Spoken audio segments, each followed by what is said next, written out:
তেখেত দিছপুৰত 7 দিনৰ কাষ্টাডিৰ পিছত হাতগাঁৱৰ এটা তেনেকুৱা ডকাইতি কেছৰ পুলিচ কাষ্টাডিত আছিলে।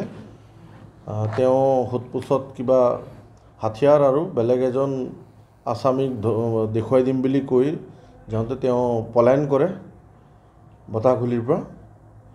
তাৰপিছত আমি সেই দিনৰ পিছতে আমাৰ কমিশনাৰ পুলিচ ছাৰ আৰু জইণ্ট চি পি ছাৰে 5-6টা টিম বনাই আমি দিনে ৰাতি আমি লাগি আছিলোঁ তেওঁক বিচাৰি পেলাই। আৰু যোৱাকালি আমি এটা খবৰ পালোঁ, মোৰ লগত ACP দিছপুৰ আছিলে, OC নুনমাটি আৰু OC হাতগাঁও। আমি খবৰ এটা পাই জিৰ'ইং কৰিলোঁ। তেওঁক আমচেং জোৰাবাট ওচৰত এটা ঘৰ এটাত তেওঁ লুকাই আছে বুলি আমি খবৰ পাই আমি গৈ যেতিয়া চাৰ্চ কৰিব গ'লোঁ, ইন দ্য মিন টাইম তেওঁ ফায়াৰ কৰি পলাব বিচাৰিলে। ইন ৰিটালিয়েশ্যন পুলিচেও ফায়াৰ কৰিছে।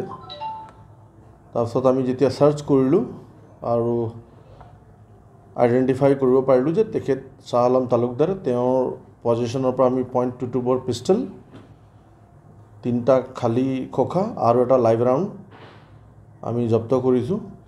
আৰু তেওঁক আমি ইমিডিয়েটলি GMCত লৈ আহিলোঁ ইনজৰ্ড অৱস্থাত।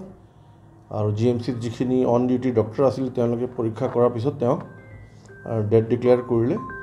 আৰু যিটো ফাৰ্ডাৰ ফল' আপ একশ্যন আছে লফুল, সেইটো আমি আৰম্ভ কৰিছোঁ। আৰু যিখিনি আছে আমি কৰিব লগা আছে আমি কৰি আছোঁ। ঘৰ এটা আছিলে তাত লুকাই আছিলে। তেওঁতো আগত 6টামান কেছৰ আসামী আছে অলৰেডি আমাৰ ইয়াত আৰু লখিমপুৰত মিলাই। তো তেওঁ জানিব ক'ৰ পৰা আহিছে। আমাৰ তদন্তত আমি তদন্ত কৰি আছোঁ, চাওঁ। তেওঁতো বিভিন্ন পিষ্টল আগতেও ইউজ কৰিছে, মোকালমোৱাত কৰিছে, হাজত কৰিছে। তেওঁ নাই, হেণ্ডকাপ নাছিলে। পলাওঁতে হেণ্ডকাপ নাছিলে।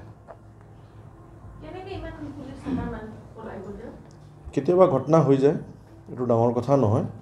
চিটুৱেশ্যন, পাহাৰৰ দাঁতিত গৈ থাকোঁতে জাপ মাৰি দিলে তেনেকৈ। সেইটো আমি এটা কেছ ৰেজিষ্টাৰ কৰিছোঁ অলৰেডি। আৰু এটা আমাৰ চিটি পুলিচৰ এইটো জইণ্ট এফাৰ্টৰ কাৰণে আমি অতি সোনকালে আমি তেওঁক মানে ধৰিব পাৰিলোঁহেঁতেন, কিন্তু আনফৰ্চুনেট যে তেওঁৰ ডেথ হ'ল। এতিয়া আমি যিখিনি তদন্ত আছে সেইটো আগবঢ়াই লৈ যাম।